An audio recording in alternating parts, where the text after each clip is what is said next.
Hi there, my name is Liz Hathway and this is my astrological look at the week ahead. It's the week starting 29th of October 2018. So today we have this really powerful Mercury Jupiter conjunction. Why very powerful?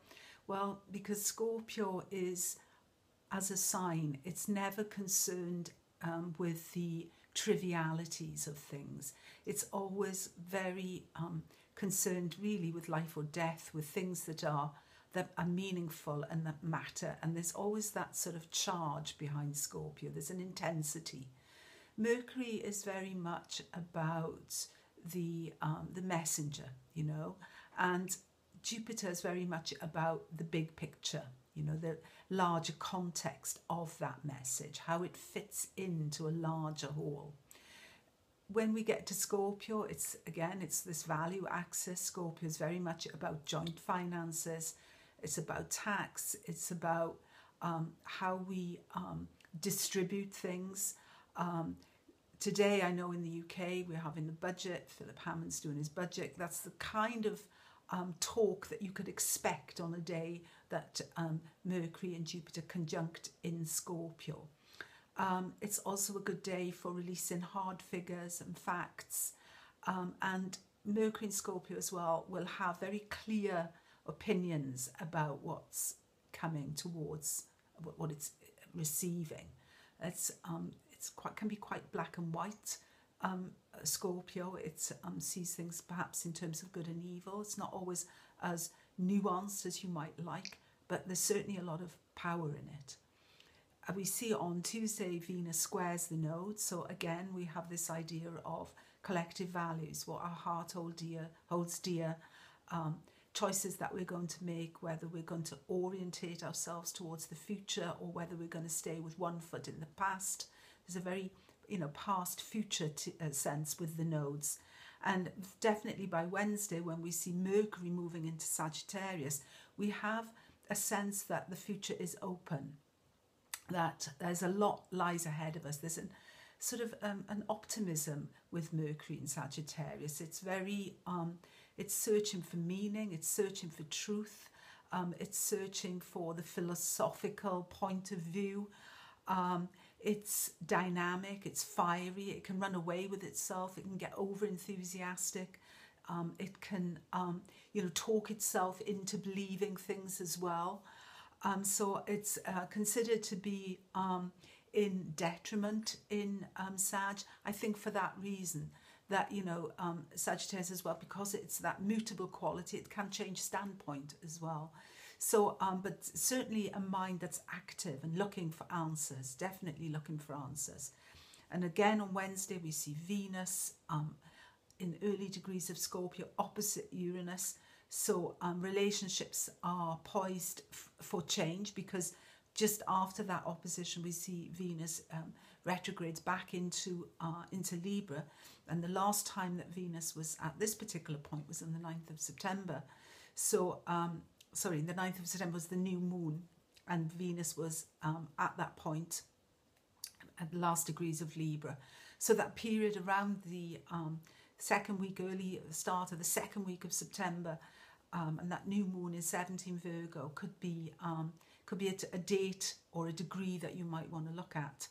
But certainly Venus is back in Libra, so the idea of negotiation, that sort of hard sell from Scorpio Taurus axis, has moved into a little bit more, shall we say, what can I do for you and what can you do for me? I'll scratch your back, you scratch mine. Libra is very into looking for ways forward through negotiations. So that's quite nice in a way, even though she's retrograde, so nothing's been decided yet. Mercury trines the nodes as well on Wednesday. So this as well, it's taking talks in a new direction. It's trying to look positively at past and present and future. So there's a dynamic start in this week, particularly on Wednesday. I must say Wednesday seems to me like pretty action packed. What else have we got? We've got on Friday, we've got the moon is square in Mercury, so that's a day where communication can be troublesome, where we need to get behind our feelings and speak out, you know, sort of say what we feel, because that's followed on Saturday by the Sun-Moon sextile, which is always great for relationships as well, always great for communication between the sexes particularly.